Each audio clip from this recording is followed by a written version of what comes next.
मेरा नाम है अमितेश सिंह और आप देख रहे हैं अमितेश टाइम्स। अमितेश टाइम्स में आपका स्वागत है। आप सभी दर्शकों का मैं हृदय से अभिनंदन और वंदन करता हूं। जिंदगी की शोर, राजनीति की आपाधापी, रिश्ते नातों की गलियों और क्या खोया क्या पाया के बाजारों से आगे, सोच के रास्ते पर कहीं एक ऐसा लुक्कड़ आता है जहां इंसान पहुंचकर एकाकी हो जाता है। ऐसे ही क्षण, ऐसे ही समय में हमारे बीच में आज के हमारे मेहमान हैं, हमारे गुरु, हमारे बड़े भाई श्री संतोष तिवारी जी। मैं आपका अभिनंदन और वंदन करता हूं अपने चैनल पे। बहुत बहुत धन्यवाद आपको। और सबसे पहले तो मैं आपको बहुत बहुत बधाई देता हूं आपके इस नए चैनल के लिए जो अमितेश टाइम्स है। ईश्वर से प्रार्थना है कि यह चैनल फले फूले और इसको दर्शक बहुत ही दृढ़ता के साथ, बहुत ही विश्वसनीयता के साथ सुने और देखें। धन्यवाद सर। मैं एक छोटा सा परिचय देना चाहूँगा अपने दर्शकों को। जो मेरे आज के खास मेहमान हैं वो मेरे कहीं ना कहीं गुरु भी रह चुके हैं और आज मेरे इस चैनल का पहला दिन है इस पॉडकास्ट का। तो मैंने ये सोचा कि हमारे वेदों में, हमारे पुराणों में, हमारे ग्रंथों में गुरु का जो पद है, गुरु का जो स्थान है, वो कहीं ना कहीं ईश्वर से भी बड़ा रखा गया है। तो इस पे 2 लाइन लिखा भी गया है कि गुरुर् ब्रह्मा गुरुर् विष्णु गुरुदेवो महेश्वरः गुरु साक्षात परम ब्रह्मा तस्मै श्री गुरुवे नमः। इसीलिए मैंने ये तय किया कि आज की शुरुआत, मेरे जीवन की जो नई शुरुआत है, वो हमारे गुरु के हाथों से ही, इनके चरण यहाँ पड़े और मैं पवित्र हूँ, इस शुभ संकेत के साथ ही मैं अपनी शुरुआत करना चाहता था।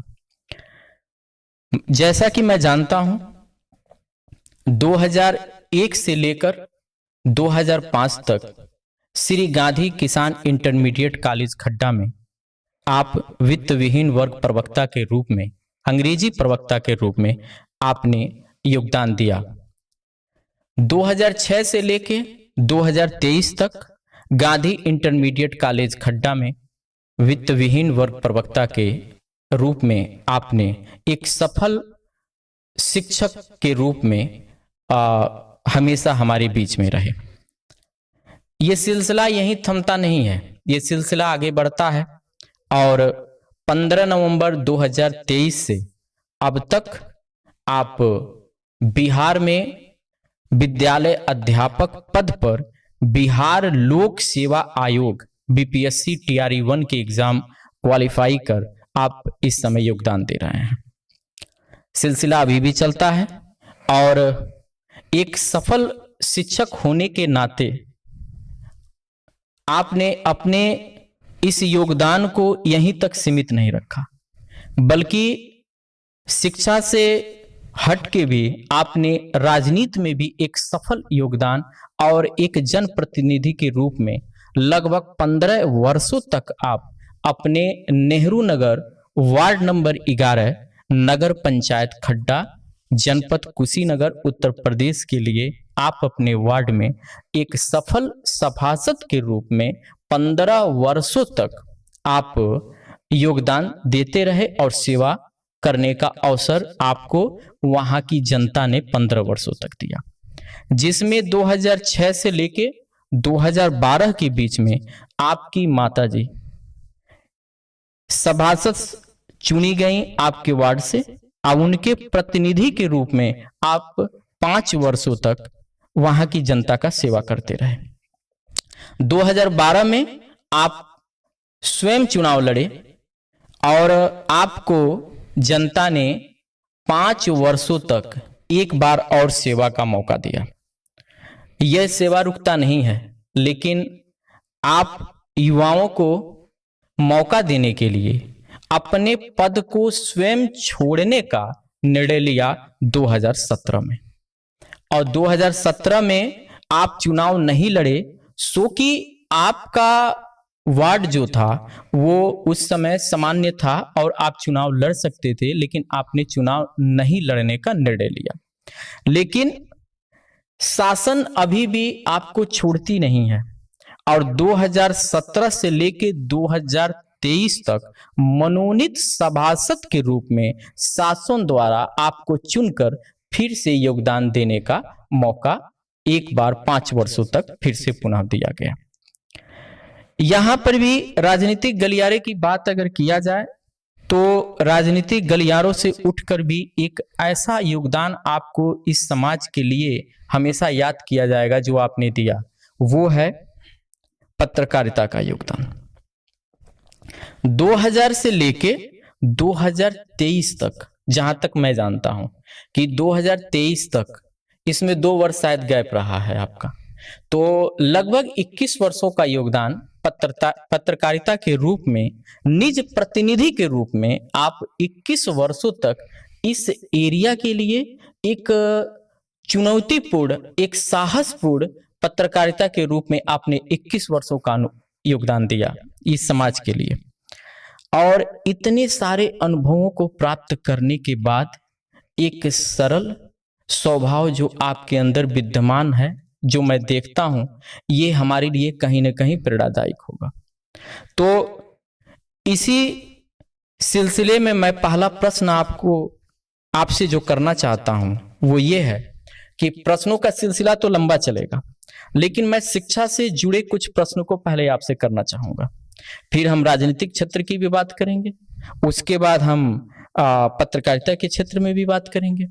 लेकिन जहां तक सवाल है शिक्षा का, तो हम शिक्षा में सबसे पहले आपसे ये सवाल करेंगे कि आप एक अंग्रेजी के प्रवक्ता रहे हैं, काफी लंबा अनुभव है आपका, तो क्या महसूस करते हैं जब आपको किसी क्लास में अंग्रेजी के टीचर के रूप में पढ़ाने का मौका मिलता है और अपने एरिया के बच्चों को पढ़ाने का मौका मिलता है, तो क्या आपको लगता है कि अंग्रेजी के विषय में हमारे यहाँ के बच्चों में और थोड़ा शहरी क्षेत्र के बच्चों में किस तरह का अंतर पाया जाता है? देखिए, सही चीज़ ये है कि माध्यमिक विद्यालयों में विषय के शिक्षक तो होते हैं, लेकिन एक विषय में बध के कोई शिक्षक शिक्षण कार्य कर रहा है तो उसमें ये माना जाता है कि वह एक विषय का ही है। जी। शिक्षक को अपने विषय पे तो कमांड होना चाहिए, अपने विषय शिक्षा देनी चाहिए, साथ में अन्य विषयों को भी देखना चाहिए, पढ़ना चाहिए, अध्ययन करना चाहिए। जी। और छात्र की जो भी समस्या हो उस समस्या का निदान करना चाहिए। अब ऐसा नहीं है कि मैं अंग्रेजी का शिक्षक हूँ तो अन्य विषय को नहीं जान सकता हूँ, अन्य विषय को नहीं पढ़ सकता हूँ, केवल अंग्रेजी ही पढ़ूंगा और छात्रों को केवल अंग्रेजी की ही शिक्षा दूंगा। ऐसा नहीं होना चाहिए और शिक्षक ऐसा होता भी नहीं है। शिक्षक का मतलब यह है कि वो किसी भी विषय को आप दे देंगे तो कुछ ना कुछ तो वो उस विषय में वो बोल ही लेगा। नहीं, यहाँ पे मैं आपको 1 मिनट के लिए रोकूंगा। जैसे अपने खड्डा जो एरिया है वहाँ पे लगभग आप 2000 से अंग्रेजी के प्रवक्ता के रूप में आप योगदान दे रहे हैं और सेवा कर रहे हैं यहाँ के लोगों का, तो क्या आपको कोई चैलेंज इस रूप में आता है कि शहरी क्षेत्र और गांव के क्षेत्र के बीच का अंतर अगर अंग्रेजी को लिया जाए, मैं सब्जेक्ट की बात कर रहा हूं, अंग्रेजी की बात कर रहा हूं, अंग्रेजी को लिया जाए तो कोई अंतर महसूस होता है आपको? क्योंकि एक लंबा अनुभव रहा है आपका। जो अपना क्षेत्र है वो ग्रामीण क्षेत्र है जी, और ग्रामीण क्षेत्र में अंग्रेजी हमेशा एक चुनौती के रूप में लिया गया है। बस यही मैं सुनना चाहता था जी। और चुनौती के रूप में लेने का मतलब ये है कि यहाँ के लोग हमेशा ये चाहते हैं कि हमारा बच्चा अंग्रेजी बोले, अंग्रेजी सीखे, वो अंग्रेजों की तरह रहे, उसका आचरण उसी टाइप का दिखे, उसका हाव भाव दिखे, जो गेस्चर होते हैं उसके उस तरह दिखे। तो यह हमारी सोच है और उस सोच के तौर पे हम अपने बच्चे को इंग्लिश मीडियम की तरफ भेज रहे हैं। रही बात शहर और ग्रामीण क्षेत्र की, जी तो जो शहरों के बच्चे हैं वो पहले से ही इंग्लिश मीडियम में जा रहे हैं। जी वहाँ का जो कल्चर है वो हमसे अलग है, तो उस परिवेश में वो पल रहे हैं और उस परिवेश में पलने की वजह से उनकी जो भाषा है, उनका जो प्रोनाउंसिएशन है वो बेहतर होता है। मानते हैं इस चीज को आप? बिल्कुल है, इसलिए कि हम वो चीज यहाँ पे नहीं दे पा रहे हैं जो शहरों में मिल रहा है। जी तो भाषा ऐसा नहीं है कि शहर के बच्चे बहुत आगे हैं और हमारे गांव के बच्चे बहुत पीछे हैं। अगर पढ़ाई के दृष्टिकोण से देखा जाए तो हमारे गांव के बच्चे कहीं भी पीछे नहीं है। जी रही बात पढ़ाने की और समझने की, तो यहाँ बहुत पहले जब हम लोग 2000 में, आज के करीब 25 साल पहले जब शिक्षा कार्य में शुरू किया, तो उस समय तो इतनी बड़ी चुनौती थी कि मतलब इस विषय यहाँ पे अपने क्षेत्र में अंग्रेजी को ये माना जाता है कि ये बहुत बड़ा तोप है। हाँ, मैं यही सुनना चाहता था। ये समझा जाता था। जी जी और जी मुझे याद है कि अपने इस इलाके में केवल 3 या 4 लोग अंग्रेजी से एमए किए थे। जी जी 3 या 4 पोस्ट ग्रेजुएट थे। जी जी जी जी बाकी खोजने से लोग नहीं मिलते थे। जी आज ऐसा नहीं है। 25 साल में देश में बहुत सारे परिवर्तन हुए हैं, अपने क्षेत्र का बहुत ज़्यादा विकास हुआ है, बहुत सारे इंग्लिश स्कूल आ गए हैं, इंग्लिश मीडियम के स्कूल आ गए हैं। यहाँ के बच्चे अब उन परिस्थितियों में नहीं है जो 25 साल पहले के बच्चे हुआ। मुझे याद है कि लगभग हम लोग 2005-6 की बात मैं बता रहा हूँ। उस समय आप श्री गांधी इंटरमीडिएट कॉलेज के प्रवक्ता हुआ करते थे अंग्रेजी के। मुझे भी आपने पढ़ाया है, मुझे अच्छे से याद है। तो मैं कोचिंग भी करता था आपके यहाँ, और आपका सेवा फ्री रहता था क्योंकि आप किसी से फीस मांगते नहीं थे। ये बड़ा, वो तो मेरी आदत रही, मैंने कभी किसी से फीस नहीं मांगी। जी जी जी और बहुत सारे बच्चों को मैंने पढ़ाया और जिनके बारे में मुझे ये पता चला कि इनके पास पैसे नहीं है या इनके पिताजी मजदूरी करते हैं, जी जी तो उनको मैं आर्थिक मदद भी किया, जितना भी हो सका उतना मैंने किया। जी जी और तो मुझे याद है ना कि उस समय 1 या 2 अध्यापक हुआ करते थे अंग्रेजी के। हाँ, और अंग्रेजी बड़ा चैलेंजिंग विषय हुआ करता था। हाँ था ही। और लोग, बच्चे जो है ना, उस समय डरते थे, अंग्रेजी से भागते थे। और कहीं ना कहीं जहाँ कंपलसरी होता था वहां तो उनको पढ़ना ही पढ़ना है, लेकिन जहाँ नहीं कंपलसरी होता था वो मैं देखता था कि बच्चे उसको छोड़ देना ही बेहतर समझते थे। तो हाँ, ऐसा था। उस समय 2002 से लेके, चाहे 2000 से लेके और 2010 तक, 10 के बाद 20, 20 के बाद 25, ये जो समय रहा, तो इस समय में काफी परिवर्तन तो अंग्रेजी को लेके हुआ ही, जहां तक मैं जानता हूं। लेकिन आपसे मैं वो सुनना चाहूंगा क्योंकि आपको बेहतर इन सब चीजों बहुत में ही पता है। परिवर्तन हुआ है और आज के बच्चे उस तरह की स्थिति में नहीं है जो पहले के बच्चे हुआ करते थे। जी लेकिन पहले के बच्चों ने भी बहुत मेहनत किया जी। और ऐसा नहीं है कि वो कमजोर साबित हुए। मैं वही एक प्रश्न और यहाँ पे मैं पूछना चाहूंगा, मैं रोकूंगा नहीं तो भूल जाएगा। उन बच्चों को अंग्रेजी में कमजोर जो होते थे, वो बच्चे जो अंग्रेजी में कमजोर होते थे, उसका कारण क्या होता था सर उस समय का देखिए, परिवेश में? अंग्रेजी में कमजोर होने का सबसे बड़ा जो कारण है वो है बेसिक नॉलेज उनके पास नहीं होता था। जी जब मैं हाई स्कूल के बच्चों को पढ़ाना शुरू करता था या फिर इंटरमीडिएट के बच्चों को पढ़ाना शुरू करता था, मुझे याद है कि मैं अल्फ़ाबेट से शुरू करता था, जी ABCD से। जी और वहाँ से शुरू करके ABCD पढ़ाता था, फिर वॉवेल कॉन्सोनेंट, आर्टिकल में AN को पढ़ा के द को छोड़ देता था। यानी एकदम आप ग्राउंड लेवल से चालू ग्राउंड करते थे? लेवल से ही शुरू करते थे हम, नीचे से ABCD से पूरा? दिस डेट, जी। उसके बाद फिर AN को पढ़ा के और द को छोड़ते थे आर्टिकल में। बड़ा चैलेंजिंग होता होगा आपके लिए उस समय? बहुत। और सबसे बड़ी चीज ये होती थी कि मतलब बेसिक नॉलेज बच्चों को देना पड़ता था कि वो दिस दोज इट देयर, मतलब ग्रामर जब ट्रांसलेशन जब शुरू होता है नीचे शुरू होता था, तो वहाँ से उनको तैयार करना। और तैयार करके उनको आगे तक ले जाना। मतलब अगर ग्रामर की बात किया जाए तो ये सफ़र वहाँ शुरू होता है। टेंस पढ़ाते थे हम लोग, फिर टेंस के बाद एक्टिव पैसिव, एक्टिव तो हो या पैसिव पढ़ाते जी थे। पैसिव जी के बाद फिर कंडीशनल हो गया, फिर नॉन फाइनाइट हो गया, इन्फिनेटिव जेरेंट पार्टिसिपल वगैरह। फिर अब ये चलते हुए फिर उसमें सेंटेंसेस पढ़ाए जाते थे। एक प्रश्न और आपसे।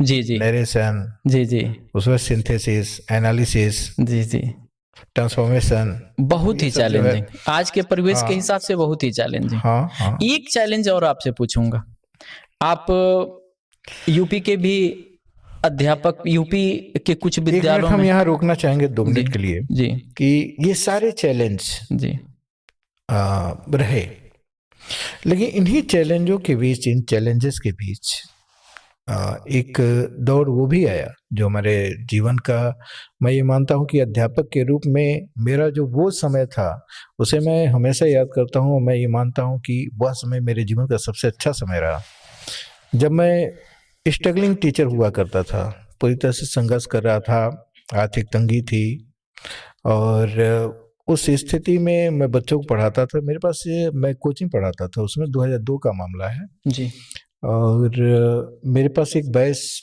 पढ़ता था रात में 9 बजे से 8:30 बजे से 10 बजे तक। रात में ऐसी क्या मजबूरी थी जो रात में पढ़ाते थे आप? तो मेरी मजबूरी ये थी कि भाई सुबह से शाम तक हम पढ़ाते थे जी, और किसी से पैसा मांगते नहीं थे। क्या थकते नहीं थे कभी आप? नहीं, उस समय मेरे पास, मैं बहुत एनर्जेटिक था, बहुत एनर्जी थी मेरे पास। सुबह उठते कितने बजे थे आप? सुबह में उस समय 4:30 बजे तक उठ जाता था, 5 बजे से मैं पढ़ाना शुरू करता था। और रात में सोते कब थे? और रात में वही 11, 11:30 बजे। मोबाइल का जमाना नहीं था? मोबाइल नहीं था उस समय। अगर मोबाइल रहता तो शायद मोबाइल आप... था उसमें मोबाइल था, लेकिन बस वो था कि आदमी बात कर, नहीं उस समय मोबाइल 2002 में मोबाइल नहीं थी। उस समय खड्डा में लैंडलाइन फोन जो होते हैं वही थे।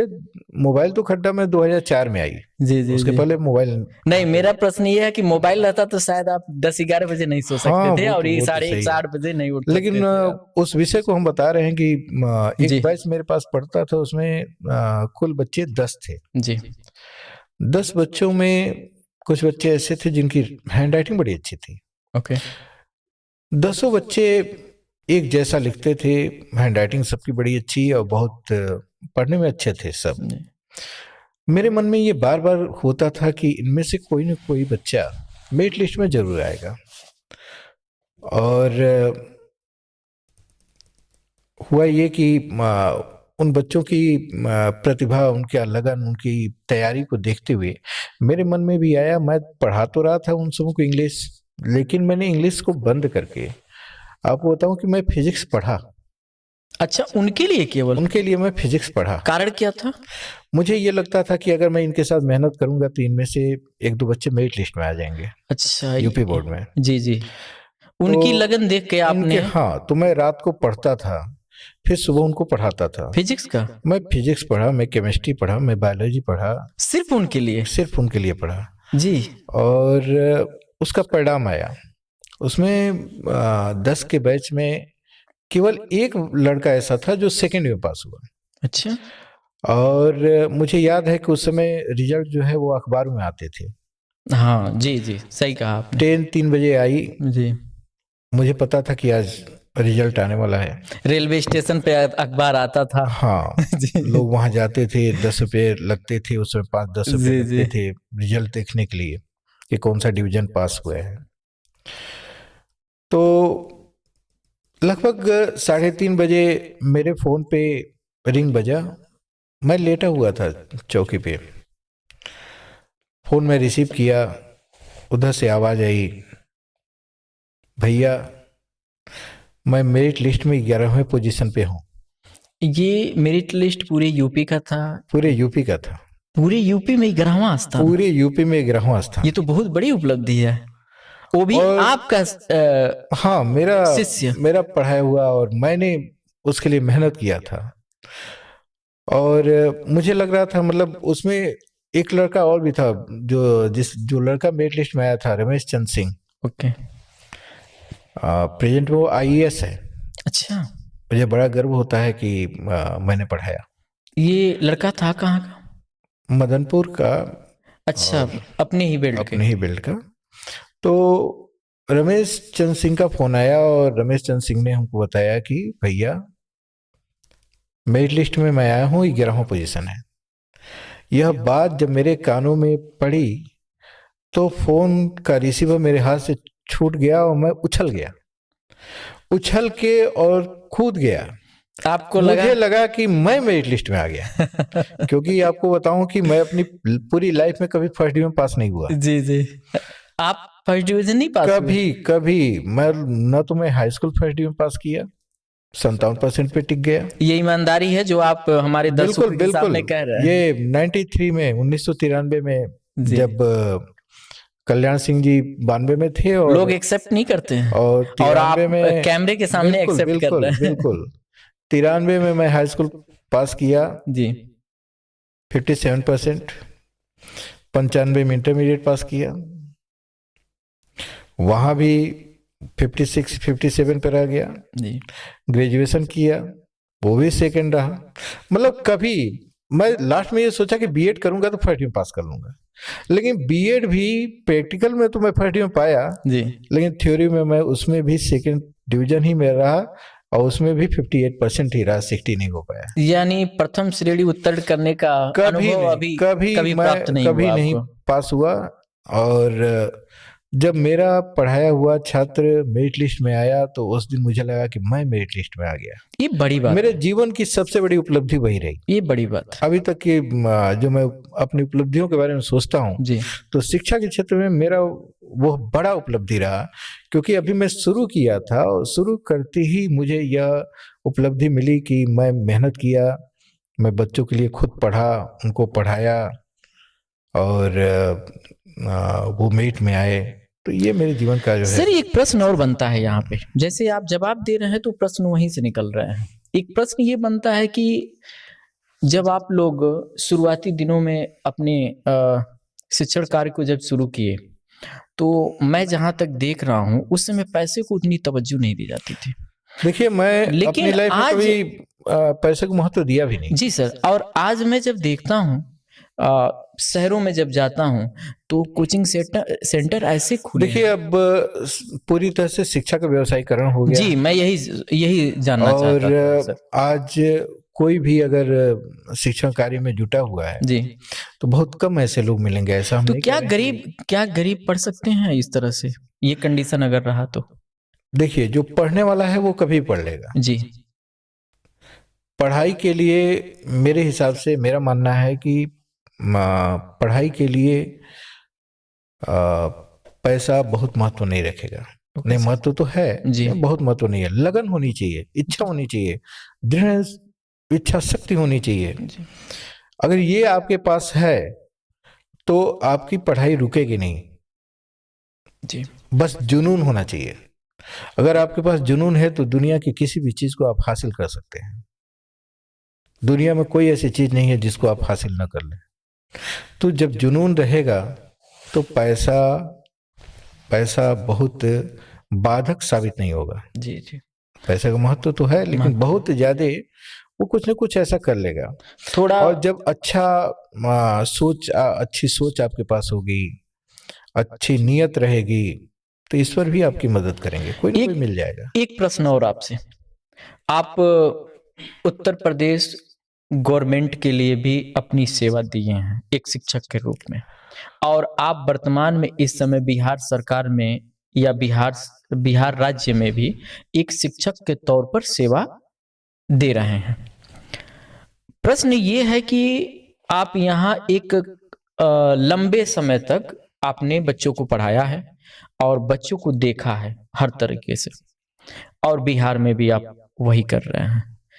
आप दोनों जगह पर कोई अंतर हमें बता सकते हैं कि दोनों जगह के शिक्षा व्यवस्था में या दोनों जगह के बच्चों के लेवल में कोई अंतर है जो आपने पाया? देखिए, यहाँ भी हम पढ़ाए हैं, वहाँ भी पढ़ा रहे हैं। दोनों जगह में अगर ये देखा जाए कि उत्तर प्रदेश सरकार माध्यमिक विद्यालयों में जो सुविधाएं दे रही है। जी अगर उसकी तुलना किया जाए तो ये मैं पाता हूँ कि बिहार सरकार शिक्षा पे बहुत ज़्यादा खर्च कर रही है, शिक्षा के उन्नयन पे खर्च कर रही है, शिक्षा के विकास पे। ये 1 मिनट हम रोकेंगे सर। ये आप कह रहे हैं कि बिहार सरकार अपेक्षाकृत यूपी से ज्यादा पैसे शिक्षा पे हाँ, बिहार में खर्च बिल्कुल कर रही है, बिल्कुल बिल्कुल अपेक्षाकृत यूपी बिल्कुल। के, और एकदम उतनी कंफर्म। बिल्कुल सुविधाएं भी बच्चों के लिए जो मतलब हर जगह स्मार्ट क्लासेज हैं। कुछ लोगों को ऐसा लग रहा आपको बताऊं कि जी। उत्तर प्रदेश के बहुत सारे ऐसे माध्यमिक विद्यालय हैं जहाँ स्मार्ट क्लासेज नहीं है। अभी अगर हम खड्डा की बात करें तो खड्डा में श्री गांधी इंटर कॉलेज और श्री गांधी किसान इंटर कॉलेज, जी दो सरकारी विद्यालय हैं, जी, दोनों में स्मार्ट क्लासेज नहीं है, लेकिन बिहार के लगभग स्कूलों में स्मार्ट क्लासेज हैं। ये तो बहुत बड़ी उपलब्धि है। और शिक्षक भी बिल्कुल अपडेट हैं। अगर हम पठन पाठन की बात करें तो मैं ये पाता हूँ कि विद्यालय में, बिहार के विद्यालयों में शिक्षा का स्तर बढ़ा है, ऊंचा हुआ है जी, और वहाँ पठन पाठन बहुत ही अच्छा है जी। रही बात छात्रों की, तो छात्र बिहार के विद्यालयों में, मैं तो इतने दिनों में 3 विद्यालय देख लिया जी। अच्छा, और इतना ही दिन में आप 3 हाँ, विद्यालय में पढ़ा मतलब है? जब से मैं 2023 में ज्वाइन किया। पहली ज्वाइनिंग कहाँ हुई थी आपकी? मेरी पहली ज्वाइनिंग चनपटिया ब्लॉक में रहा। अच्छा, दूसरा बगहा 1 में और वर्तमान में मैं पिपरासी में हूँ। बगहा में आप कहाँ पे रहे? बगहा में मैं प्रोजेक्ट गर्ल्स इंटर कॉलेज है, हाँ जी जी, तो बगहा 1 जी मैं जी, उसमें रहा। जी।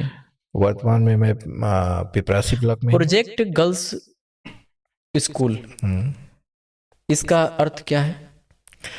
जैसे हम लोग वहाँ जो इंटर कॉलेज हैं, जी तो हमारे वहाँ इंटर कॉलेज 2 तरह के हैं। जी। एक तो 1 to 12 है, 1 से 12 तक, जी जी, और कुछ ऐसे इंटर कॉलेज जो 6 to 8 है, 6 to 12 है। जी जी, बिहार में जो प्रोजेक्ट स्कूल हैं जितने भी हैं, वो केवल 9 to 12 है। अच्छा, 9वीं से लेके 12वीं तक। ऐसे विद्यालय बिहार में कम है, उनकी संख्या बहुत कम है। जी, तो वो माध्यमिक विद्यालय पहले से संचालित हो रहे हैं। ओके। तो उस विद्यालय में भी सेवा का अवसर मुझे मिला। गर्ल्स इंटर कॉलेज था, बहुत अच्छी संख्या थी छात्राओं की। जी, पढ़ाई का व्यवस्था जो है, और वहाँ अनुशासन, वहाँ शिष्टाचार, मतलब बहुत बेहतर रहा। शिक्षा के क्षेत्र में आप यूपी में भी आपका अनुभव रहा और बिहार में भी अनुभव रहा, बड़ा अच्छा अनुभव रहा। और अभी आपने दर्शकों को काफ़ी अच्छी ज्ञान की बातें भी बताई, हमारी दर्शकों को। मैं शिक्षा के क्षेत्र में बात करने के लिए ही स्पेशल आपको आज इनवाइट किया हूँ अपने चैनल पे, क्योंकि मैं चाहता तो और चीज़ों से भी बात शुरू कर सकता था, लेकिन जहाँ तक मुझे लगता है कि समाज को अगर सुधारना है और समाज में कुरीतियों को अगर दूर करना है और हमारे बच्चों का अगर भविष्य उज्जवल बनाना है, तो शिक्षा का स्तर हमें और शिक्षा का गुणवत्ता हमें सुधारना ही पड़ेगा। एक प्रश्न है सर कि यूपी में आप योगदान अपना दिए, अभी आप बिहार गए हैं, वो कौन सा कारण था जो यूपी से बिहार जाने पे आपको मजबूर किया? नहीं, कारण तो कुछ नहीं था जी, मैं बताऊं तो मेरा फॉर्म मेरे पत्नी की वजह से भरा गया। अच्छा, ये कैसे? पत्नी के दिमाग में हमेशा ये बात रहता था कि मैं वित्तविहीन प्रवक्ता हूँ। जी, वित्तविहीन शब्द लगा हुआ था, मतलब प्राइवेट हूँ। जी। उसके दिमाग में प्राइवेट था। आप लोग प्राइवेट थे यहाँ पे? वित्तविहीन थे हम लोग। तो इसको वित्तविहीन को पूरा प्राइवेट कहा जाता है या क्या कहा जैसे जाता है? हम लोग नियुक्ति तो प्रोसेस से हुआ था। जी, यानी सरकारी नियुक्ति जैसे होती है वैसे ही हुआ मतलब था? वैसे ही, लेकिन हमारी नियुक्ति प्रबंधक ने किया था। अच्छा, तो प्रोसेस से हुआ था, 2 अखबारों में एडवर्टाइजमेंट था, फिर उसमें बहुत सारे लोग आए, इंटरव्यू हुआ, जी, उसमें मेरा सिलेक्शन हुआ। फिर 2006 में गांधी इंटर कॉलेज में मैं ज्वाइन किया। उसके बाद 23 तक रहा। बीच में बहुत सारे उतार चढ़ाव भी जीवन में आए।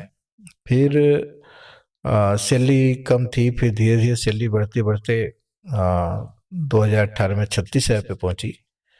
और सैलरी भी हम लोगों को बैंक से ही मिलती थी। 18 में 36,000 तो 18 सैलरी तो ठीक था। हाँ, सैलरी अच्छी थी, सैलरी अच्छी वही। थी। तो पत्नी को ये बात लगती थी कि नहीं, और ये प्राइवेट है, तो फिर वो फॉर्म के लिए बहुत प्रेरित की। फॉर्म मैंने भरा, और आपको बताऊं कि मुझे ये नहीं पता था कि परीक्षा के पैटर्न क्या है। बीपीएससी बीपीएससी परीक्षा का TRE पैटर्न, 1 हाँ, TRE 1 का जी पैटर्न क्या है, जी। उसमें पेपर कितने होंगे, एग्जाम कैसे देना है, इसके बारे में कोई जानकारी नहीं थी। डेट आ गया। जब डेट आया तो उसमें हमको फीवर बहुत ज़्यादा था। ओके। तो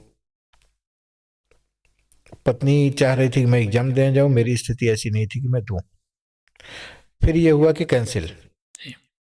इसी बीच में मेरा एक पुत्र है, अजीत तिवारी। जी जी तो अजीत कहा कि नहीं, और आपको चलना है। जी। हम कहे हम जा नहीं पाएंगे। कहा कि मैं ड्राइव करूंगा, मैं ले चलूंगा, आप सो के चलिएगा।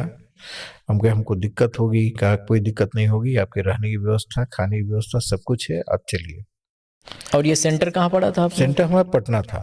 काफी दूर था। हाँ। जी फिर यहाँ से हम लोग पटना गए। एक दिन हम आराम किए, अगले दिन मेरा पेपर था। मुझे पता था कि एडमिट कार्ड पे 9 बजे लिखा हुआ था। मैं पूरा एडमिट कार्ड भी नहीं पढ़ा था। तो मेरे दिमाग में था कि 9 बजे पेपर है, तो 8 बजे निकलेंगे। जी। लेकिन नींद हमारी 6 बजे खुल गई। तो 6 बजे मैं फ्रेश व्रेश होकर हम सोचे नहा भी ले, नहा के निकल रहे थे। तो जहाँ मैं रुका था वो हमसे पूछे कि अरे आपको एग्जाम नहीं देना है क्या? नहीं देना है। कहे कि अब टाइम कहाँ है आपके पास? हम कहे अरे 9 बजे है। वो कहे 9 बजे है, लेकिन आपको 1 घंटा पहले एंट्री है, 1 घंटा पहले गेट बंद हो जाएगा सेंटर पे। जी। वो बाइक निकाले, एक हेलमेट हमको दिए, एक अपने पहने। उनको रास्ता पता, हम पूछे सेंटर कितना दूर है। ट्रैफिक रूल का पूरा प्रयोग किया गया। नहीं, वहां तो पटना में तो बिना हेलमेट का, मतलब पीछे जो बैठता है वो भी हेलमेट लगाता है। जी जी ये मतलब कुछ चीजें बहुत अच्छी हैं। जी। तो हम हेलमेट पहने, फिर हम पूछे सेंटर कितना दूर है, तो वो कहे लगभग 10 किलोमीटर। बेचारे बहुत तेज वो गली गली रास्ते जो है लेके गए, और सेंटर पे पहुंचे। जैसे मैं सेंटर के अंदर इन किया, वैसे ताला बंद हो गया गेट पे। फिर मैं जब अंदर गया तो मेरे पैर धीरे धीरे चल रहे थे। मुझे बहुत शर्म आ रही थी कि मतलब जो बच्चे होंगे वो उम्र में बहुत कम होंगे, वो एग्जाम देने बैठे होंगे सेंटर पे। मैं इतना दिन पढ़ाया हूँ, सब मुझसे छोटे होंगे, मुझको देखेंगे तो वो क्या सोचेंगे। तरह तरह का की ख्याल बातें जो आपको है, हाँ, दिमाग में परेशान कर चल रहा रही थी। था। जी। फिर हम गए जब एग्जामिनेशन हॉल में, तो देखे कि मुझसे भी बड़े बड़े लोग, बड़ी उम्र के लोग बैठे हुए थे। जी जी जी। तो वहां जाने के बाद थोड़ा सा सुकून मिला कि चलो बेहतर है। फिर जी। एग्जाम दिए हम, पहला पेपर दिए, और जीके जीएस का पेपर था। मुझे लगा कि मतलब 100 नंबर का था शायद। तो मुझे लगा कि मतलब 80-90 क्वेश्चन में सही हो गए। जी। तो कॉन्फिडेंस, तो हम कहे यार ये तो हो गया। फिर दूसरे दिन पता चला, दूसरे दिन सेंटर दूसरे जगह पे था। जी। तो उस दिन तो मुझे पता था, मैं पहले तैयार होकर निकल लिया। तो उस दिन पेपर दिया, उस दिन भी ठीक रहा, संतोषजनक रहा। ये तो मन में था कि मतलब हो जाएगा। फिर रिजल्ट आया। एक दिन हम रिजल्ट देखे ही नहीं। अच्छा, रिजल्ट जिस दिन आया उस दिन हम आपने नहीं देखा? नेक्स्ट डे देखे तो मेरा नाम था। ओके। लेकिन इस बात को हम बताया नहीं किसी से। आखिर छुपाने का राज क्या था? मतलब मुझे ये लग रहा था कि हो जाएगा तो फिर जाना पड़ेगा। ये नौकरी तो आप अपने श्रीमती जी के कहने पर ही फॉर्म अप्लाई किए फिर थे? दूसरे दिन हम खाना खा रहे थे, तो पत्नी को बताया कि यार तो मेरा हो गया। जी। पत्नी बहुत खुश हुई।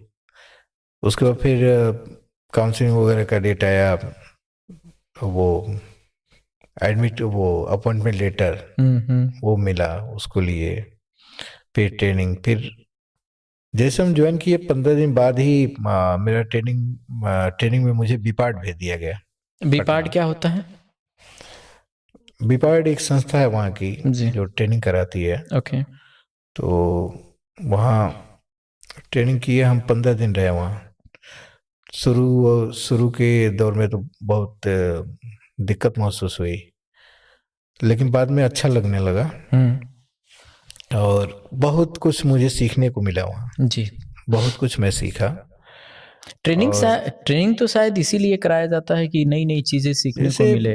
हाँ, ये तो है। और वहाँ मैं कुछ शिक्षकों को पाया जो जिनकी उम्र कम थी, जी। लेकिन जो वो पढ़ाते थे मुझे लगता था ये कितना पढ़े, कितना अध्ययन किए हैं। ओके।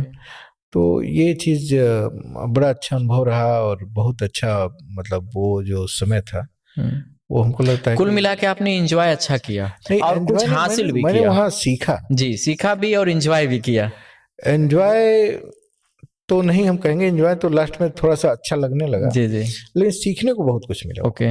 वहाँ सब कुछ, बात, रहना, उठना, बैठना, जी, तो सब कुछ बहुत ज्ञान की बातें लेकिन सीखी। प्रश्न फिर मेरा वहीं पे आता है कि ये नौकरी आपने यूपी का छोड़ के बिहार में क्यों किया? तो आपका जवाब शायद मुझे मिल गया है। नहीं, बस जवाब उसका यही है कि यहाँ हम प्राइवेट में थे जी, और पत्नी की इच्छा थी कि मैं, हाँ, मैं यही सुनना चाहता हूँ, मेरे दर्शक भी यही सुनना चाहते हैं। जबकि ऐसा नहीं है कि मतलब वहां जाने के बाद मेरी सैलरी बहुत अधिक बढ़ गई या बहुत ज्यादा पैसे मिलने लगे, ऐसा यानी भाभी की इच्छा कहीं न कहीं था। हाँ, कि आप सरकारी मतलब मैं नौकरी सिर्फ उसके लिए किया। ओके सर, यही मैं जानना चाहता था। मेरे दर्शक काफी खुश होंगे इस चीज को सुन के, और होना भी चाहिए, ऐसा होना भी चाहिए कि कम से कम अगर वाइफ का ये उम्मीद है और लगाव है, जुड़ाव है, तो भाई उसके लिए कुछ किया जाए। बहुत पैसे की जरूरत नहीं है जी, लेकिन उतने पैसे की जरूरत है जिसमें हम जी लें। ये बात सही है सर, उससे ज्यादा की जरूरत, ये सही है, ये आपने बहुत बड़ी बात कही सर। और रही बात ये शिक्षा जगत का, अब हम आते हैं आपके पत्रकारिता के क्षेत्र में। पत्रकारिता के क्षेत्र में लगभग 21 वर्षों का अनुभव आपका रहा है, जो कि एक बड़ा अनुभव होता है। यहाँ पे तो हम देखते हैं कि 10 दिनों में लोग पत्रकार बन जाते हैं।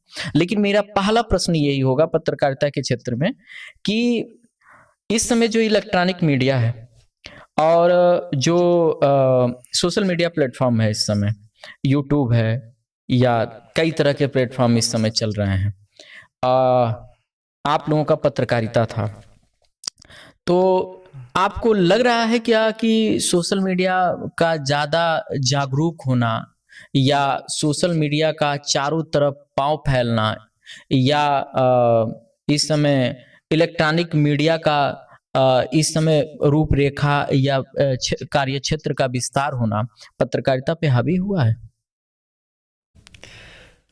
नहीं, वो ये सारे पत्रकारिता के ही अंग हैं।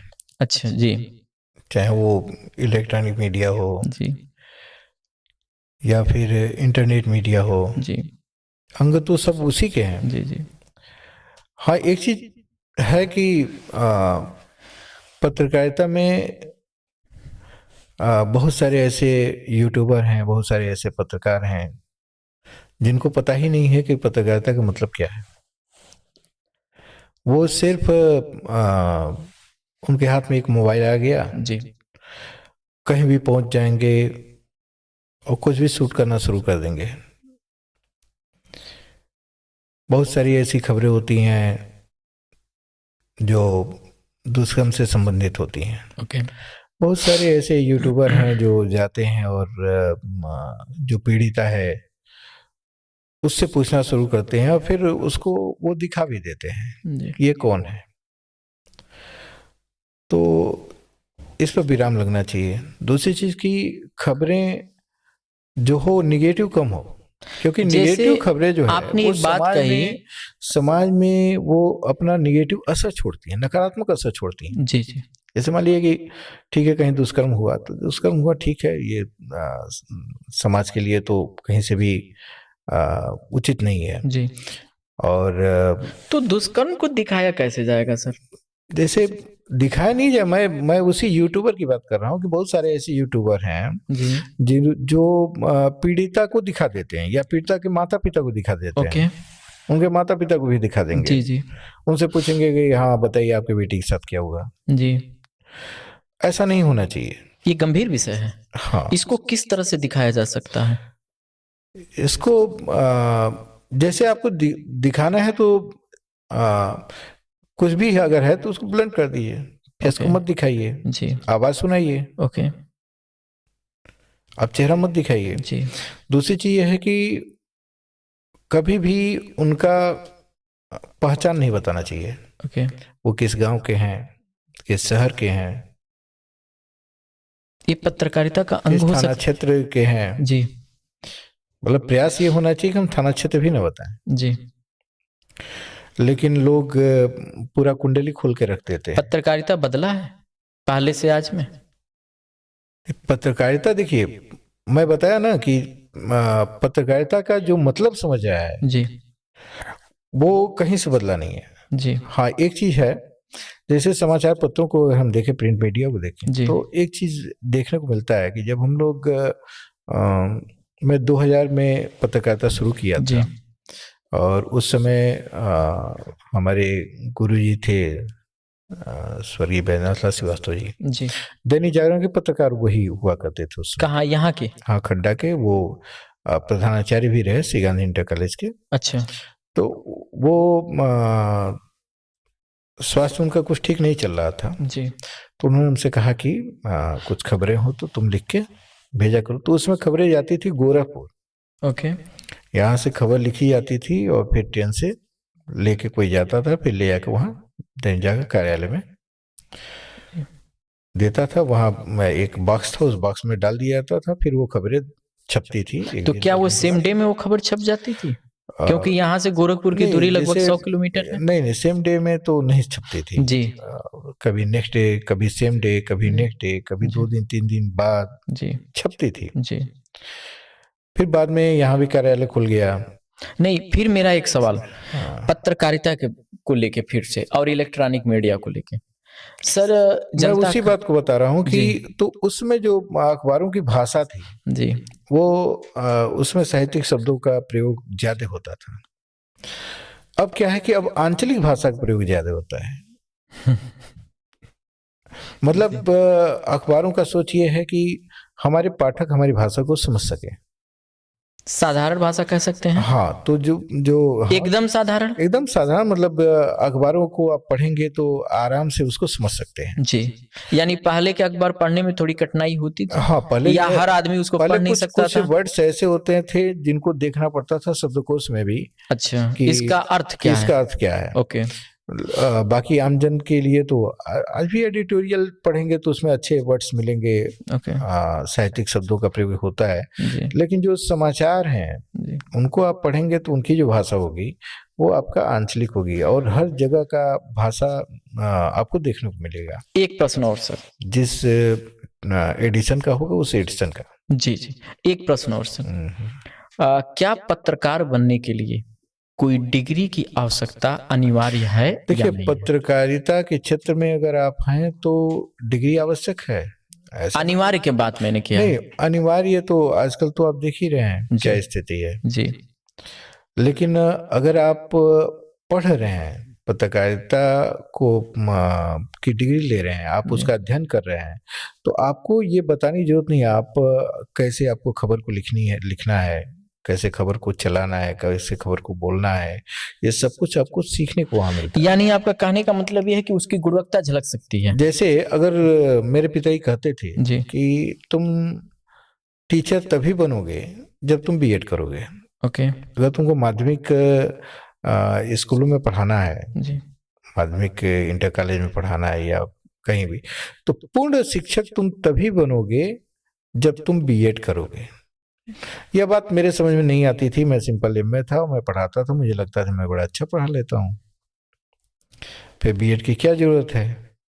जब मैं बीएड करने गया तब मुझे पता कि बीएड की जरूरत क्या है, यानी बीएड का आप मतलब पढ़ा क्या सकते है। हैं एमए करके भी, नहीं, लेकिन पढ़ा तो पूर्ण सकते हैं शिक्षक आप, बनने के लिए आपको पूर्ण बीएड शिक्षक करना बनने के लिए पड़ेगा। आपको बीएड करना पड़ेगा। वैसे ही हाँ, लाइक एज उसीलिए वैसे ही इधर उसीलिए भी। ठीक उसी तरह जी आप जी पत्रकार तो बन जाएंगे, जी जी लेकिन पूर्ण पत्रकार बनने के लिए आपको डिग्री पीजे आवश्यक है। करना पड़ेगा, जी मास कम्युनिकेशन करना पड़ेगा, जी आपको जी एमजे करना पड़ेगा, पत्रकारिता के क्षेत्र में डिप्लोमा करना पड़ेगा। जी जब वो सब रहेगा तब आप मानिए कि आप कुछ सीखे हैं। जी जी। नहीं नहीं तो ये नहीं तो पत्रकार तो आप गली गली में देख सकते हाँ हैं। हाँ जी जी, यही मैं हमारे दर्शक बस सुनना वो चाहते एक थे। मोबाइल खरीद लिए, एक माइक खरीद लिए, जी, पत्रकार हो गए। पत्रकार हो गए। जी, पत्रकारिता के क्षेत्र में कोई ऐसी घटना आप हमारे दर्शकों को बताइए, जो दर्शक अभी कैमरे पे हैं, कि आपको अंदर से पूरी तरह से उस घटना ने एकदम झकझोर दिया हो और उससे बहुत सारे दिनों तक आप बाहर नहीं निकल पाए हो, क्योंकि आप लोगों ने जो 21 सालों का अनुभव हासिल किया उसमें बहुत सारे उतार देखिए, चढ़ाव आपने देखा होगा। पत्रकारिता में हर जगह पे जी चुनौती है। आप जिसके पक्ष में खबर लिखेंगे, पक्ष में मतलब जिस पीड़ित के पक्ष में खबर लिख रहे हैं, वो आपका है नहीं, वो आपका होगा ही नहीं। आपका बहुत करीबी है, उसके विरोध में आप खबर लिख रहे हैं, तो वो कल तक करीबी था, जिस दिन आपने खबर लिखा उस दिन से आपका वो विरोधी हो गया। तो पत्रकारिता पूरी तरह से कांटों का सेज है। ओके। यह कांटों का सेज है, जी इस पे सोना आसान नहीं है, जी सोएंगे चुभेगा। लेकिन पत्रकारिता एक नशा भी है, जो कर लिया है वो नहीं करेगा तो बेचैन रहेगा, जो नहीं किया है उसको कोई मतलब नहीं है। तो पूरी तरह से जैसे मान लीजिए कि पत्रकारिता के क्षेत्र में आप हैं, जी बहुत सारी घटनाएं आपको मिलेंगी। कोई डेड बॉडी है, 3 दिन से वो पड़ी हुई है, 3 दिन बाद उसको पता चला, जब दुर्गंध उठा तो पता चला कि हाँ भाई ये फला जगह डेड बॉडी है।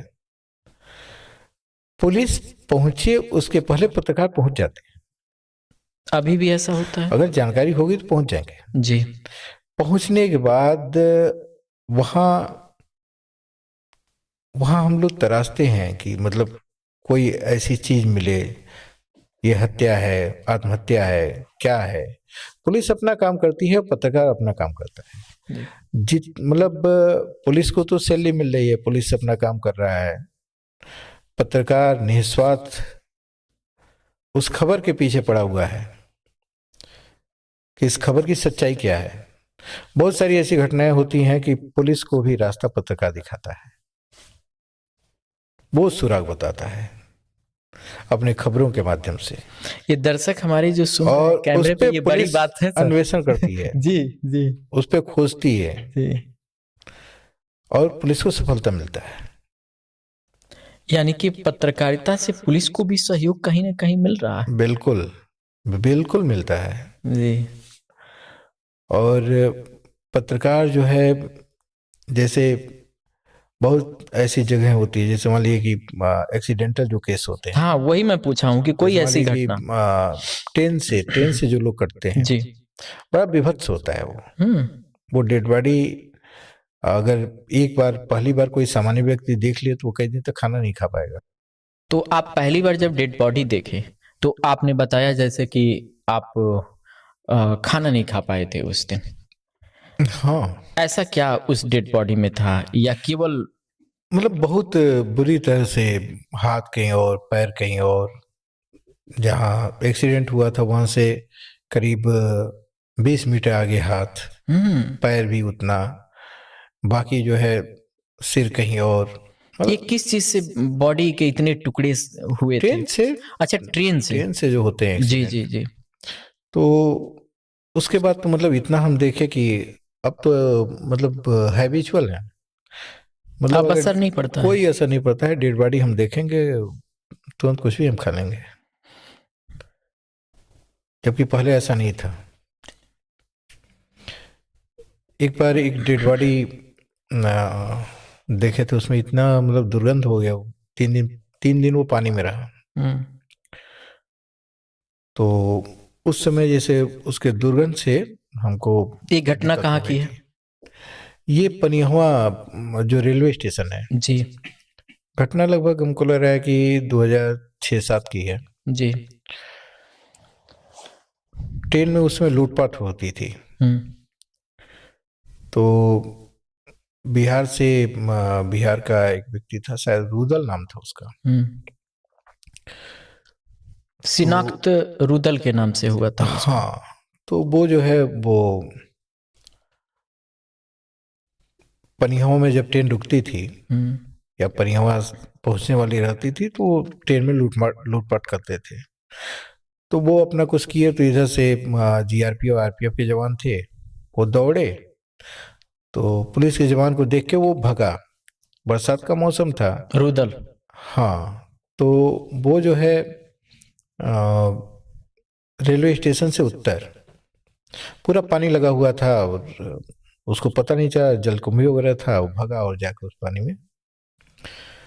3 दिन बाद नाविक जो है वो मछली वाले गए थे, उन्होंने देखा, फिर पुलिस को सूचना दी, फिर बॉडी को निकाला गया। तो उसके पास बेल्ट जब उसका खोला गया तो पिस्टल निकला। अच्छा। मतलब अपराधी था वो, लेकिन दुर्गंध इतनी थी, उसके बाद भी डेड बॉडी के पास हम लोग को जाना पड़ा, देखना पड़ा। मतलब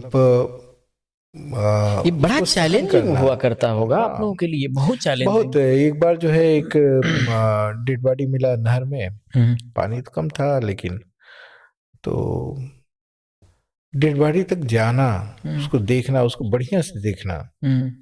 कहीं भी बहुत सारी ऐसी घटनाएं हुई हैं जहां मौके पे जाके देखना, मतलब सामान्य लोग नहीं देख सकते। फिर भी अगर आप पत्रकार हैं तो आपको जाना है, उसको देखना है। जब तक आप अपनी आंखों से देखेंगे नहीं, तब तक उसकी सत्यता को आप जांच नहीं सकते हैं, और सत्यता नहीं है तो आपकी खबर नहीं है। सुन के खबर आप न बोल सकते हैं, न लिख सकते हैं। आजकल ये इस बात पे मैं आपको रोकना चाहूँगा कि आजकल मैंने बहुत सारी ऐसी न्यूज़ देखी है, और कि वो आज कुछ और रहता है, कल कुछ और हो जाता है, और वही आदमी न्यूज़ चैनल पे आके बोलता है कि वो जो घटनाएं कल की जो घटित हुई थी, जो मैंने अपने चैनल पे दिखाया था या जो मैंने बताया था, वो सही नहीं था, सही ये है। मैंने कई ऐसे उदाहरण के तौर पे कई ऐसी घटनाओं को मैंने देखा है कि न्यूज़ चैनलों पे परिवर्तन होते हुए मैंने देखा है इस समय। वही विश्वसनीयता की बात है जी। सत्यता की बात है। जब तक आप मौके पे पहुंचेंगे नहीं, अपने आंखों से देखेंगे नहीं, अपने कानों से सुनेंगे नहीं, और जब तक आसपास के लोगों से बातचीत नहीं करेंगे, आप सत्यता तक पहुंच नहीं पाएंगे।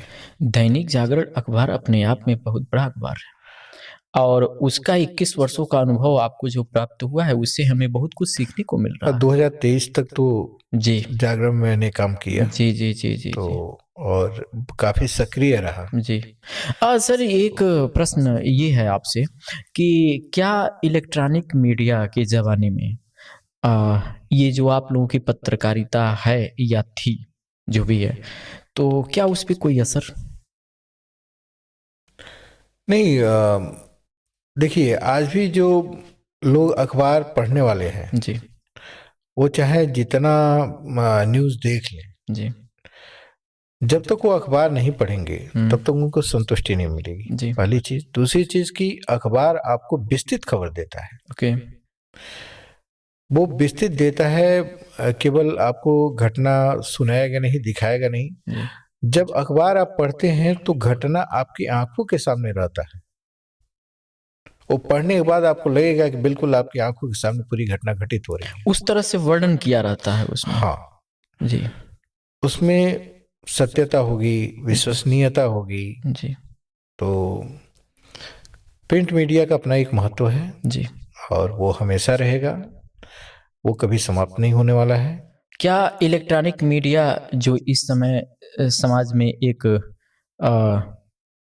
रोल अदा कर रहा है, वो आपके हिसाब से किस तरह से आप देखते देखिए, हैं दोनों उसको? का अपना अपना महत्व है। जी, दोनों का महत्व है। जी, ऐसा नहीं है कि जी, जितना इलेक्ट्रॉनिक मीडिया का महत्व है, मेरे हिसाब से प्रिंट मीडिया का भी उतना ही महत्व है। जी, दोनों का अपना अपना अलग अलग महत्व है।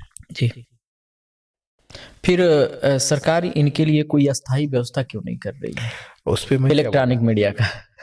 सरकार पे मैं प्रश्न कैसे खड़ा कर सकता हूँ? मैं आपसे जानना चाहता हूँ, कोई नहीं, सुझाव मैं कुछ देना नहीं चाहेंगे बताऊँ। आप? नहीं, बिल्कुल नहीं। अगर YouTube देखा जाए और सोशल मीडिया मैं प्लेटफॉर्म देखा जाए, तो मैं सर वो सरकार की अपनी व्यवस्था है। सरकार जी। जैसा करे उसमें कोई एक टिप्पणी चीज नहीं मुझे, चाहिए। मैं पत्रकारिता की दुनिया से कहीं न कहीं मैं बिलॉन्ग तो नहीं करता हूँ, हो सकता है आगे भविष्य में ऐसा हो। लेकिन एक चीज़ मैं जहाँ तक देख पा रहा हूँ इलेक्ट्रॉनिक मीडिया को, कि इलेक्ट्रॉनिक मीडिया वहाँ तक पहुँच जा रही है, जो छोटे-छोटे यूट्यूबर हैं, जो अपने छोटे-छोटे न्यूज़ रिपोर्टिंग करते हैं, वो जहाँ तक की खबरें दिखा दे रहे हैं, शायद वहाँ तक की खबरें नेशनल चैनल वाले पहुँच नहीं पाते हैं। तो कहीं एक तरह से देखा जाए तो समाज के देखिए, लिए तो बेहतर है ना? एक चीज तो एक चीज है हुँ, कि यूट्यूबर के आने से अ, समाचार जगत में एक क्रांति आई है, ओके। एक परिवर्तन आया है। मानते हैं इस चीज़ को आप? बिल्कुल, इसलिए कि कहाँ कहाँ रिपोर्टर कोई रखेगा। जी, यूट्यूबर, कहीं भी यूट्यूबर हैं, या आजकल जो इंटरनेट मीडिया है, जी, सबसे बड़ा तो समाचार वाहक वो बना हुआ है। ओके, कहाँ है कि यूट्यूबर की भी जरूरत नहीं है। जी, कहीं कोई घटना घटित हो रही है, कोई लाइव हो जा रहा है फेसबुक पे, हुँ, कोई वीडियो बना के उसको अपलोड कर रहा है इंस्टाग्राम पे, हुँ। फेसबुक पे अपलोड कर दे रहा है, वही पत्रकार है। सही कह रहे भाई, हैं। एक तरफ आप सोचिए जी, कि अहमदाबाद में प्लेन क्रैश कर रहा है और एक लड़का उसका वीडियो बना रहा है, कौन सा प्रेस रिपोर्टर वहां पहुंच जाता? कोई नहीं पहुँच पाएगा। वो वीडियो मिला तो कहाँ से मिला? सोशल मीडिया से। वही पत्रकार है। जी, बड़ा अच्छा उदाहरण या आपने तो दिया। प्रायोजित प्रायोजित तो होगा नहीं। नहीं, प्रायोजित तो है नहीं। प्रायोजित अगर हो तो सारे चैनल वाले पहले से अपना हाँ, अपना कैमरा खोल के बैठे रहेंगे जी। कि बस अब प्लेन क्रैश करने वाली है। जी, जी, जी। तो क्रांति हुई है, और खासकर जब से ये मोबाइल जगत में, या मोबाइल फोन जो है उसमें जब से परिवर्तन आया है, तो और बच्चे जो आज की पीढ़ी है वो एंड्रॉयड फोन लेके पैदा हुई है, ओके, बहुत आगे है वो। आज की पीढ़ी मैं देखता हूँ कि हम लोगों की तुलना में, जब मैं अपना कंपेयर कर रहा हूँ तो ये पा रहा हूँ कि हम लोग बहुत पीछे थे, बहुत पीछे हैं तुलनात्मक दृष्टिकोण से। तुलनात्मक दृष्टि में। जी, आज की पीढ़ी भले ही पढ़ी लिखी कम है, ज्ञान कम है, किताबी ज्ञान कम है, लेकिन बाकी ज्ञान की कमी नहीं है। यूट्यूब ने सब कुछ सिखा दिया उसको। एक प्रश्न सर, पत्रकारिता जगत से आपसे काफ़ी क्वेश्चन मैंने किया, काफ़ी प्रश्न किया और आपने बखूबी उसका जवाब भी दिया। शिक्षा जगत से भी हमने काफ़ी प्रश्न आपसे किए, आपने एक मतलब बहुत ही अच्छा और सुलझे हुए शिक्षक के रूप में सारे प्रश्नों का आपने जवाब दिया। एक अंतिम सब्जेक्ट आपसे जो मैं बात करने के लिए बनाया हूँ अपने पास, वो है जनप्रतिनिधि के रूप में। जो आपने एक लंबे समय तक, लगभग 15 वर्षों तक आपने एक प्रतिनिधि के रूप में अपने वार्ड के लिए आप सेवा देते रहे। मैं एक चीज़ जानना चाहता हूँ सर, एक शिक्षक और एक शिक्षक के बाद एक पत्रकार और इसी बीच में एक जनप्रतिनिधि, ये क्या आपके जीवन में चैलेंज नहीं था कि इतने सारे काम को एक साथ लेकर कैसे आप करते रहे और सब में आपने 100% देने की कोशिश किया और दिए भी आप? देखिए, आदमी को दृढ़ संकल्पित होना चाहिए और जीवन में कुछ भी ऐसा नहीं है जिसको आप कर न सके। चुनौती के रूप में कभी भी किसी चीज को लेंगे तो समस्याएं होंगी। सामान्य रूप से लेके चलेंगे तो कभी ये पता ही नहीं चलेगा कि आप क्या क्या किए। हाँ, जब पलट के देखेंगे आप अपने जीवन को तो आपको लगेगा कि आपने क्या कर दिया। कभी भी 3 काम एक साथ नहीं हो सकते हैं। एक शिक्षक पत्रकार भी हो जाए, नेता भी हो जाए, तो 100% वो कहीं ना कहीं नहीं दे पाएगा। जो मेरा अनुभव रहा, जी सर। जब मैं जनप्रतिनिधि बना उसके पहले मैंने कहा ना कि जो मेरा 2006 के पहले का टाइम था, जी उस समय 2006 के पहले मैं केवल शिक्षक था। जी। और जब मैं केवल शिक्षक था तो बहुत अच्छा शिक्षक था। इस चीज को आप मानते हैं? बिल्कुल मानता हूँ। जी। और मेरा ज्ञान बढ़ा, मैंने अध्ययन किया। मैंने बताया ना कि सभी विषयों का अध्ययन किया। जी सर। और हिंदी जो है मुझे विरासत के रूप में मिली थी। हाँ, ये मैं जानता हूँ कि आपकी हिंदी भी बड़ी अच्छी है। हाँ, क्योंकि वो पिताजी से मिली जी और मैं बहुत कुछ नहीं ले पाया, जी। थोड़ा ही पाया, लेकिन जो पाया वो ठीक है। एक चीज और सुनने को आता है, आप एक कवि भी रहे हैं। लिखने का शौक रहा है जी। और लिखता हूँ, मैं अभी भी लिख देता हूँ, कुछ लिख देता हूँ। कुछ ऐसी चीजें सुनाइए लेकिन जो बस हमारे बस वही है कि लिखता हूँ जी, और लिख के और छोड़ देता हूँ। कुछ हमारे दर्शक आज सुनेंगे आपसे, कुछ भी जो आपका सबसे प्यारी लाइन हो, 1 लाइन 2 लाइन, जो भी आपके प्यारी हो। एक अतुकांत कविता मैंने लिखा था, जी कुछ पंक्तियां याद आ रही हैं। मैं कौन हूँ, क्या हूँ, जिज्ञासा एक मन में जगी। अतीत की स्मृतियां मानस पटल पे छाने लगी। मुझे नहीं पता था कि मैं कहाँ से आया, मुझे किसने बुलाया। मुझे नहीं पता था मैं कहाँ से आया, मुझे किसने बुलाया। मुझे सिर्फ एक शब्द माँ स्मरण आया। वाह, स्मरण भी आया तो क्या आया, माँ। उसने मुझे बताया, सगे संबंधियों का बोध कराया। ये है मामा, ये है चाचा, ये है तुम्हारे पिताजी। ऐसी एक कविता है। बहुत सुंदर सर, बहुत ही सुंदर। तो इसमें लाइन जो आपने लिखा है सर ना, कहीं ना कहीं एकदम अंतरात्मा को झकझोर सकती है वो वेदना। बहुत लंबी कविता है ये। जी। और इस तरह की कविताएं उस समय लिखे हम। जी और अब भी बहुत सारी कविताएं जब दिमाग में आ जाता है तो लिख डालता हूँ, लिख के उसको बस लिख के भूल जाता हूँ। मैं आपको एक कवि भी कह सकता हूँ। देखिए, साहित्य का विद्यार्थी जो होता है जी वो एक तरह से कह लीजिए कि सभी क्षेत्र में, चाहे कोई भी क्षेत्र हो, उस क्षेत्र में रुचि लेने वाला होता है। और साहित्य का जो विद्यार्थी होगा वो कविता उसके मन में रहेगा।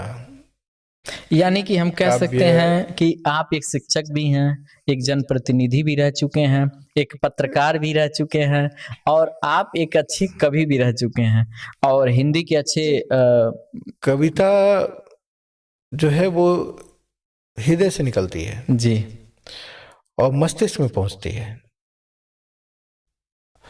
और आदमी दिल से दिमाग तक उसमें खो जाता है। जी। और खोने के बाद जो भाव उत्पन्न होते हैं वो कविता के माध्यम से प्रस्तुत होते हैं।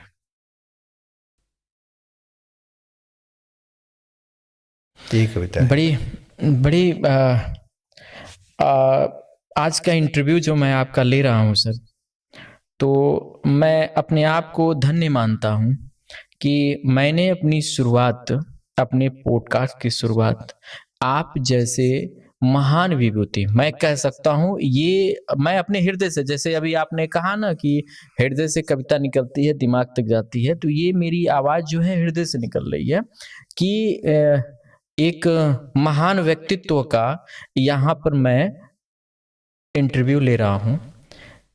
ये इंटरव्यू मुझे ये नहीं पता है कि मेरे दर्शक कितना पसंद करेंगे, मुझे ये नहीं पता, लेकिन इतिहास जब कभी मेरा इतिहास जब दोहराया जाएगा, जाना सबको तय है सर, और जब मेरी कभी इतिहास दोहराई जाएगी तो मुझे लगता है कि शिक्षा के जगत में, पत्रकारिता के जगत में, जनप्रतिनिधि यानी राजनेता के क्षेत्र में, एक अच्छे कवि के रूप में और एक अच्छे विचारक के रूप में, एक अच्छे सामाजिक कार्यकर्ता के रूप में आप पूरी तरह से परिपूर्ण हैं। और ऐसे व्यक्ति का इंटरव्यू आज मैं अपने चैनल पे ले रहा हूँ, ये मेरे लिए गौरव की बात है सर। और मैं उसी प्रश्न पे दोबारा आता हूँ सर कि जो मेरा प्रश्न था आपसे, देखिए मैंने आपसे क्या पूछा था, वो प्रश्न थोड़ा सा मेरे दिमाग से उतर रहा है कि मैंने पूछा था आपसे राजनीति के क्षेत्र में, राजनीतिक क्षेत्र, राजनीतिक गलियारे में इतना सारा चीजें होते हुए भी, ये सारी चीजें होते हुए भी किस तरह से एक व्यक्ति नेता भी हो सकता है, एक व्यक्ति शिक्षक भी हो सकता है, और एक व्यक्ति पत्रकार भी हो सकता है। इसमें कैसे समन्वय सब कुछ हो पाया सर आपके? जब जैसे शिक्षक पत्रकार हो सकता है जी, दोनों काम एक साथ हो सकता है जी, शिक्षा क्षेत्र में आप हैं तो जी। पत्रकारिता के लिए अगर आप लोकल में पत्रकारिता करते हैं तो 2 घंटे टाइम बहुत होते हैं। जी सर। 2 घंटा समय आप दे रहे हैं तो पत्रकारिता आपकी हो जाएगी। जी, मतलब अखबार को आपको 2 घंटा देना है। जी सर। वैसे मान लीजिए घटना कोई हो गई तो फिर मौके पे पहुंचना है, अदरवाइज आप 2 घंटा टाइम आप दे रहे हैं तो पत्रकारिता कर लेंगे। और एक शिक्षक प्रतिनिधि के लेकिन रूप में, एक शिक्षक नेता बन जाए, जी, वो जनप्रतिनिधि बन जाए, जी, तो वो न्याय नहीं कर पाएगा। जी, क्योंकि जैसे जब 2012 में मैं चुनाव जीता, हाँ, जैसा कि आपने पहला चुनाव जो आप लड़े थे वो 2012 में, 2012 में लड़े थे। 2012 का चुनाव लड़ने के बाद मैंने कोचिंग बंद कर दिया। अच्छा। और 2012 नहीं, मैं 2010 में ही कोचिंग बंद कर दिया। जी, 2010 के बाद मैंने कोचिंग नहीं पढ़ाया। 2010 में भी आप प्रतिनिधि के रूप में काम कर रहे थे? हाँ, प्रतिनिधि के रूप में काम कर रहे थे। जी। और हमको लगा कि 10 नहीं 8 में मैं बीएड किया। जी, 2007 में ही, 2007 के बाद 2007-8 में मैंने कोचिंग बंद कर दिया था। जी, जी, जी।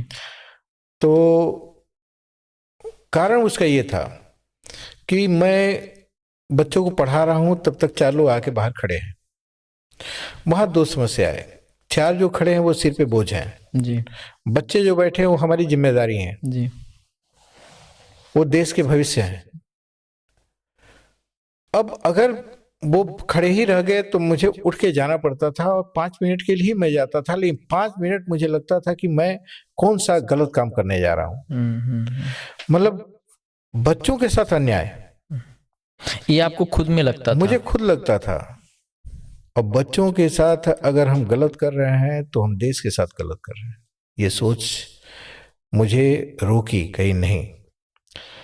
मैंने डिसाइड किया कि मैं कोचिंग नहीं पढ़ाऊंगा। ये 2010 में आपने डिसाइड किया? हाँ, जी, कोचिंग मैंने बंद कर दिया, एकदम जी। साफ बंद कर दिया। बहुत लोग प्रयास किए, हम कहे नहीं, बस स्कूल में मैं पढ़ाऊंगा। स्कूल में मैं पढ़ाता रहा, समय के अभाव में। हाँ, समय के अभाव में। जी, और स्कूल में भी जब मैं पढ़ाया तो कभी मैं टाइम देख के नहीं पढ़ाया। जी, मैं 2-2 3-3 पीरियड इंटरवल पढ़ाता था, छुट्टी के बाद पढ़ाता था, छुट्टी हो जाती थी उसके बाद भी पढ़ाता था। इंटरवल हो गया, बच्चों से मैं पूछता था कोई दिक्कत तो नहीं, तो फिर इंटरवल भी पढ़ाता था। तो मतलब पढ़ाना तो मेरा शौक रहा, जी व्यवसाय वो मेरा बाद में था, शौक मेरा पहले था। जी। और पढ़ाना मैं जब 8 में पढ़ता था तभी मैं पढ़ाना शुरू कर दिया था। तो 6 के 5 के बच्चों को पढ़ाता था, मुझे बड़ा अच्छा लगता था।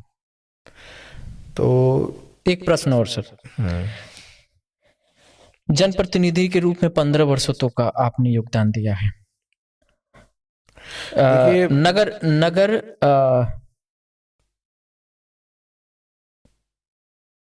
नगर पंचायत खड्डा, कुशीनगर, उत्तर प्रदेश के अंदर आपको नगर पंचायत में आज तक के, जब से आपको होश है यहाँ पे, या 15 वर्षों तक जो आप काम किए हैं, इस बीच में भी और अभी भी सबसे सफल और सबसे अच्छा नगर अध्यक्ष आपको कौन लगा? ईमानदारी से बताइएगा सर, क्योंकि ये बात अब लोग कैमरे पे एक बार सुनना चाहेंगे आपसे। बड़ा कठिन प्रश्न है आपके लिए। सवाल जो है वो जितने रहे सब अच्छे रहे, सबका क्या कल बढ़िया रहा। वो सब सर ये तो समझ में आ रहा है, लेकिन आपको कौन सबसे अच्छा लगा? सवाल मेरा वही है। देखिए, जिसका काम बहुत अच्छा लगा हो, जिसका व्यवहार बहुत अच्छा लगा हो, वह जनता के लिए देखिए, काम का जहाँ तक सवाल है, वो काम धन पे डिपेंड करता है। जी कितना धन आवंटित होता है आपके कस्बा के लिए,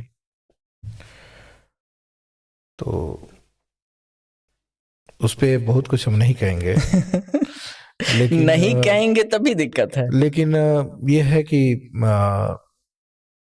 पहले चेयरमैन यहाँ श्री दीपलाल भारती जी रहे जी उनके समय बजट कम आया तो उस हिसाब से काम हुआ। जी फिर श्री राजकुमार डालमिया जी रहे, उनके समय बजट अच्छा आया तो कुछ और काम हुआ। जी उसके बाद फिर श्रीमती स्नेहलता जायसवाल जी रही, जी तो उनके समय भी धन आया, वहाँ भी काम हुए।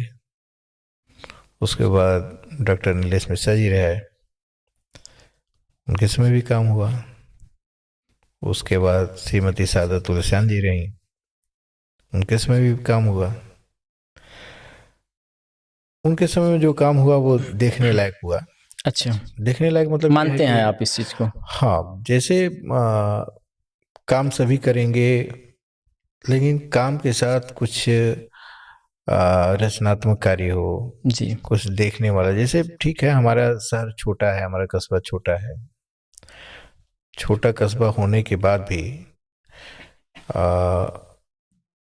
कस्बा को कस्बा की तरह बनाना, जैसे प्रमुख चौराहों पे महापुरुषों की मूर्तियां जी वो लगी हुई हैं, जी, और देखने से लगता है ये चौक है, चौराहा है। ये उन्हीं के जमाने की लगी है। हाँ, नहीं जमाने काम अच्छा है। तो मतलब ठीक है, मतलब कुछ अच्छा होना चाहिए, कुछ जी यूनिक होना चाहिए, कुछ दिखना चाहिए। जी कि अभी जैसे मान लीजिए कि श्रीमती संगीता वर्मा है, जी इसमें भी जो लाइट का काम हुआ है, जी, पटौना की तरफ समाते हैं, घुसते हैं शहर हाँ, के उधर अंदर, से आते में एकदम तो लगता है कि मतलब जगमगाहट रहती है हम दोनों मतलब तरफ। कहाँ हैं, जी सर, हम किसी बड़े शहर में हैं, जी जी जबकि हम हैं बहुत छोटे कस्बे में। जी जी तो शहर का लुक आता है। जी, तो काम सभी ने किया है, ऐसा नहीं है कि एक बार में सब कुछ हो गया है। कोई अच्छा सभी ने अपना अपना काम किया है, और थोड़ा थोड़ा किया है, थोड़ा थोड़े से आज से इतना हुआ है, आज कस्बा की तरह दिखने लगा। यानी कि आप सबको अच्छा मानते हैं? सब अच्छे हैं, सब बेहतर हैं, किसी को कोई खराब नहीं है, सब अपने समय में अच्छा काम किया है। बीच का एक कार्यकाल रहा जो नहीं ठीक रहा। अच्छा सर, एक प्रश्न और, नेता ईमानदार होते हैं? जनप्रतिनिधि आप 15 वर्षों तक रहे हैं। हम रहे हैं, ये तो सही है। हाँ, मैं आपकी बात नहीं करता हूं, लेकिन मैं राजनीति से अब कोसों दूर हूँ।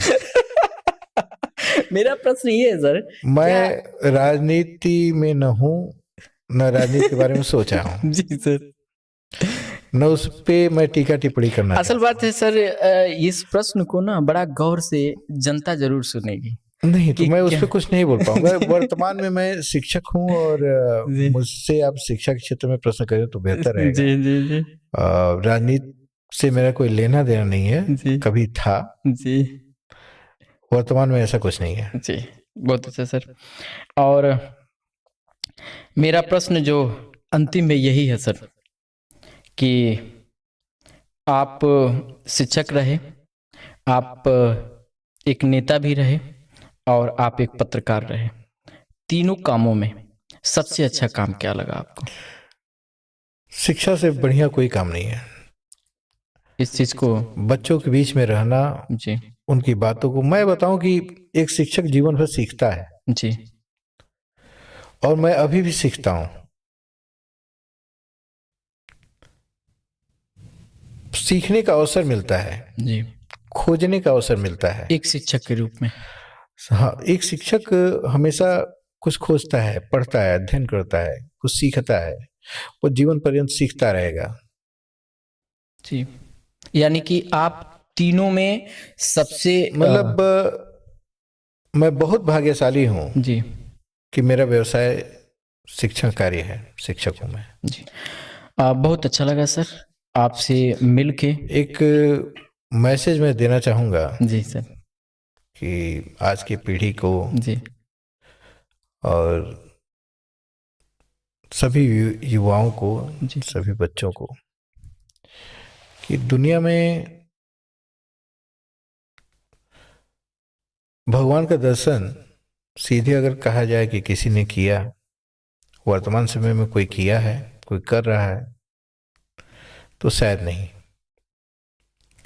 हमेशा ये सोचिए कि इस संसार में आपको लाया कौन?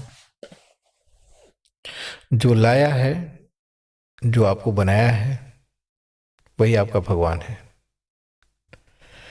दुनिया में सबसे बड़ा शुभचिंतक अगर कोई है, निस्वार्थ प्रेम देने वाला अगर कोई है, जिसको आपसे कोई स्वार्थ नहीं है, वह है आपके माता और पिता। वही जी। आपके भगवान हैं, वही आपकी देवी हैं। उन वे ही आपके सबसे अच्छे शुभचिंतक हैं। जी उनको आपसे कुछ नहीं चाहिए, उनको सिर्फ एक अपेक्षा है, आपसे। वह यह है कि आप सुखी रहें, आपके चेहरे पे मुस्कान रहे, आपके चेहरे पे तनाव न रहे।